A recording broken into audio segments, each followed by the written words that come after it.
Donc on va demander à monsieur le préfet de police de dire le dernier mot avant qu'on ne se quitte. Merci à tous et à toutes. Merci à tous ceux qui ont pris la parole et ceux qui n'ont pas pris la parole. Ceux qui ont pris la parole ont parlé pour les autres.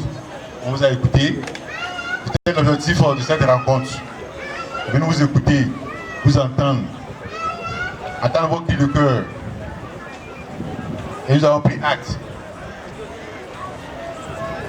Ce que je peux dire par rapport à la seule dame qui a pris la parole, elle a parlé d'un problème d'eau, de seau de scie. Effectivement, on a assisté à des manifestations sur la voie. Les femmes sont sorties à plusieurs reprises pour réclamer de l'eau, qu'elle est droit. Et à cela, nous avons trouvé comme solution, on appelait la seau de scie, le DG de la seau de scie, pour venir régler. Et je pense qu'il vous a envoyé des citernes. Il a envoyé des citernes pour pouvoir vous dépanner. Et je crois que le problème, ici, quand on l'a interrogé, pourquoi? Parce que je l'ai appelé, je lui ai dit, mais à chaque fois les femmes sortent. Et moi je dois sortir. Donc il faut qu'on évite que les femmes sortent. On ne sait jamais.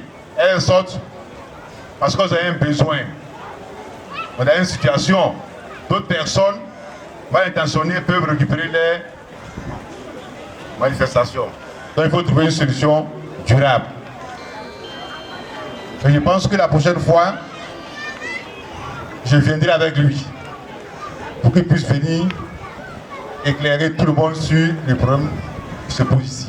Vous n'êtes pas les seuls, même chez nous. Comme je l'ai dit, nous sommes voisins. Ce qui vous touche, ça nous touche aussi. Il nous arrive parfois de faire passer toute la journée sans eau. On s'interpelle. Donc j'ai pris acte. Je vais l'appeler et lui demander d'apporter une solution. Et vous aurez la suite. Concernant les eaux de ruissellement, monsieur le maire est là. Les pluies perdues qui ne sont pas faites de façon efficace, ou bien qui débordent, tout cela entraîne des maladies. Ça entraîne le choléra. Donc monsieur le maire est là. Nous sommes à la disposition. Nous sommes à la disposition. Ce qui va nous dire, si tu m'appelles monsieur le préfet, voilà, il y a telle population qui ne veut pas faire injonction, nous sommes les bras séculiers, on va lui prêter main forte pour que les autres puissent respirer tranquillement. Donc, là-bas dans leur camp, nous on les attend. Concernant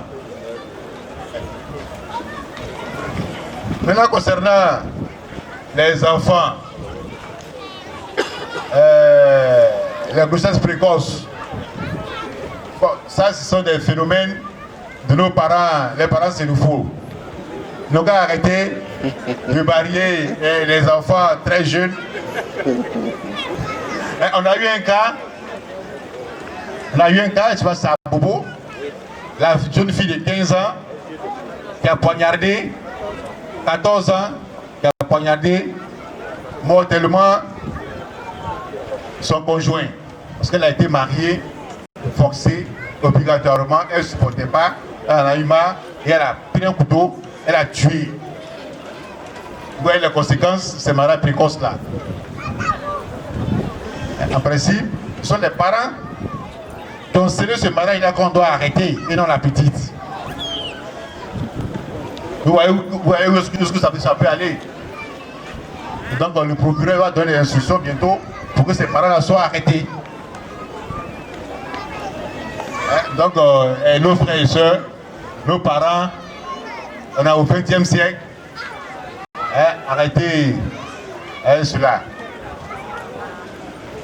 Là, concernant les fumoirs, on a pris acte de notre travail.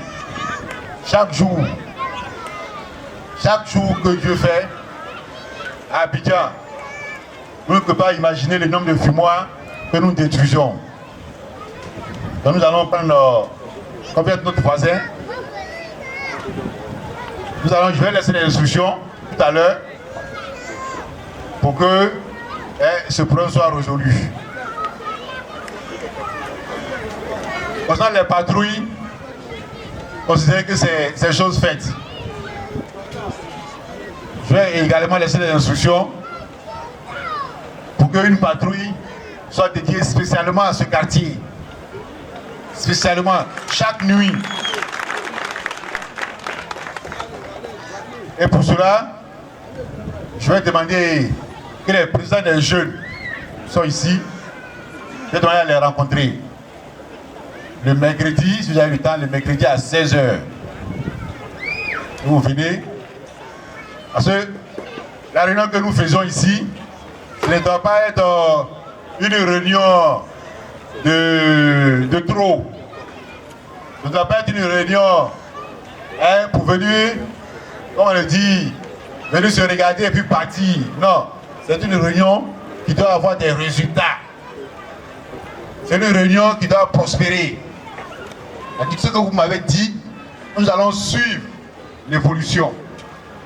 Quels sont les résultats obtenus? Et au fur et à mesure, pour que nous puissions avancer. Donc ces jeunes-là, et nous sommes tous jeunes, nous allons nous parler. Vous l'avez dit, on ne va pas tout ici. On va se rencontrer, et puis on va parler tête à tête. Donc sur ce, je pense que... Enfin, la plus gradée des femmes, la plusieurs femmes, c'est elle qui est la plus gradée, il faut te lever. Elle s'appelle Touré Hortense. Elle est préfet de police adjoint. Numéro 2, donc priez pour elle pour qu'elle soit la première femme préfet de police. Donc elle dit de vous demander de vous sortir à mettre vos enfants, les filles surtout, à l'école. Que les enfants partent à l'école. C'est quand ils ne vont pas à l'école qu'il y a les grossesses et les mariages précoces. Et puis, les jeunes gens, ceux qui enseignent les femmes, les filles mineures, c'est une infraction. On peut mettre en prison pour ça. Donc arrêtez. Cherchez les femmes de votre catégorie. Si on apprend, je vais donner des instructions au commissaire Dali, qu'un jeune enceinte, une fille mineure, il n'y a pas pardon dedans. Parce qu'on est venu, on vous a averti. On dit maintenant, il n'y a pas pardon, il n'y a pas envie, on a trouvé un arrangement en famille, c'est le frère d'État, c'est la soeur d'État. Non, non, c'est fini. On va le définir. On va laisser les enfants grandir. Donc je pense qu'on a fait le tour. Monsieur le maire, encore une fois, merci. Merci d'être venu. Merci pour votre déplacement. Monsieur les chefs de communauté, monsieur les chefs religieux et les guides religieux, mesdames, nos mamans, nos soeurs, les jeunes, en tout cas, je vous dis merci. Merci pour l'accueil. Merci pour les échanges. Ça a été fructueux. C'est ce que nous demandons. Comme l'a dit au début, on ne peut plus faire la police dans nos bureaux. On ne peut plus faire la police sans vous. On ne peut plus s'asseoir dans nos bureaux pour faire le schéma. Comme ça, sans vous. C'est avec vous qu'on doit maintenant faire la police. C'est comme ça qu'on pourra avancer. C'est vrai qu'on est venu à une période électorale, mais après les élections, la vie continue.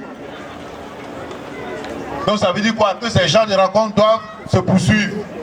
Après les élections, il y a une sécurité qui va continuer. Donc, tout cela nous a amené à être là. On a eu l'assurance que les élections se passeront assez bien dans votre zone. Donc, nous croyons en cela et nous exhortons les jeunes à le faire, à maintenir la cohésion qui règne entre eux.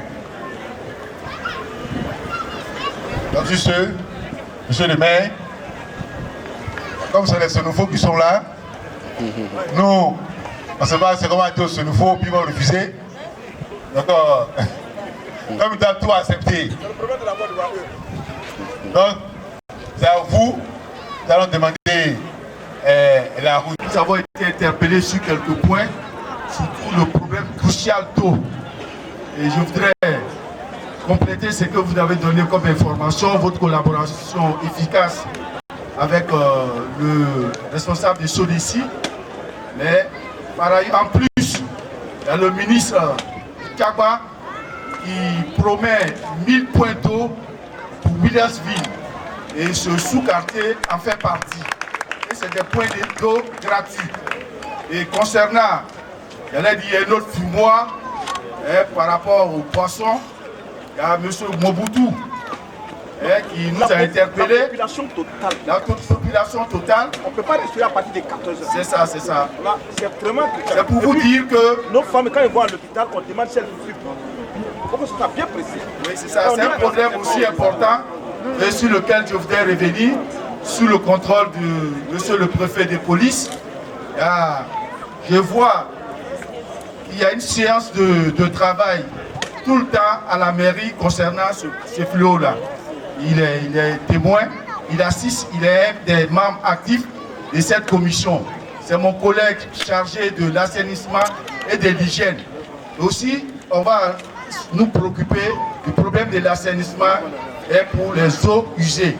En tout cas, c'est des dossiers dont nous avons connaissance. Monsieur le préfet, soyez rassurés et ça doit une bonne issue. Merci beaucoup. Bien, je voulais revenir sur les problèmes de la fumée. Vous avez vu comme il est important de se déplacer pour venir vers vous. C'est la première fois que j'entends, que j'ai entendu dire, on appelle ça fumer. Fumer. Bon, je ne savais pas que, honnêtement, je ne savais pas que ça posait tant de désagréments. Donc, je devais, comme l'a dit monsieur le maire, il va régler. Mais, comme notre devoir, c'est sauver des vies, notre devoir, c'est préserver des vies. Notre devoir, c'est de préserver des vies. On ne peut pas admettre qu'une frange partie de la population puisse nuire à toute une communauté. Non, c'est pas possible. Moi, je ne suis pas technicien. Je suis policier. Je suis là pour appliquer les normes. Le maire, et puis il va régler. Là, on lui laisse le temps de régler. Si la semaine prochaine, ça continue, moi je ferme.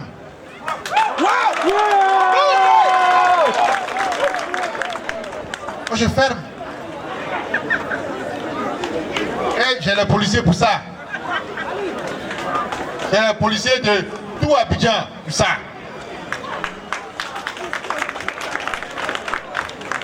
Non, monsieur le maire, on vous laisse. Et monsieur le chef de district. Monsieur le chef de district. Monsieur le chef de district. Dès lundi, vous convoquez tous les, comment on appelle, les fumeurs de poissons là. Vous les convoquez, vous les dites. En tout cas, je ne sais pas, je ne suis pas technicien de fumer. Et je ne veux plus entendre de plaintes. Je ne veux plus entendre de plaintes. Comment vous allez vous arranger pour faire, vous leur dire, peut-être des plaintes. Si j'entends des plaintes encore ici, je dis, je déverse toute la police ici, tout, personne ne va fumer poisson. Maintenant, si on ferme, est-ce que vous allez manger encore du poisson? Non? On va manger poisson. Il y a ça, est-ce que vous allez manger encore du poisson? On va manger poisson. Vous n'allez pas dit payer ailleurs. Donc, il faut les réunir, il faut les réunir, il faut appeler les populations, appeler les fumeurs pour trouver une solution. Si la solution est trouvée, tant mieux. Mais je ne vais pas entendre encore des plaintes. C'est ce que j'ai fait avec les transporteurs. Ceux qui sont les transporteurs, vous demandez aux transporteurs. J'ai demandé aux transporteurs, je lui ai dit, vous faites des gars, vous faites des gars, vous faites des gars. Je ne vais pas entendre bruit. À la gare Bassam, ils ont pris machette, ils sont dépecés, ils sont fermés. Est-ce que la gare Bassam, vous voyez qu'il y a encore là-bas? Grand Carrefour recommence ici. Ils ont pris machette, ils sont tailladés, ils sont fermés. Non, il n'y a pas de mesure. Lui, il fait comme ça, il doit... Non, non, non. Celui qui trouve la sécurité, la vie d'Abidjan. Une corporation qui trouve et qui n'est même pas dans la légalité, vous troublez la sécurité, vous triplez la clôture, je ferme. Ah, je ferme. Parce que on est là pour la population, on ne peut pas admettre qu'un phénomène ou bien une corporation à mettre tout le monde. S'ils ont trouvé une solution, tant mieux. Mais j'ai besoin de trouver une solution pour pas qu'on arrive à la solution la plus extrême.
Abayane se ne kwa kutuko ya karema diwa.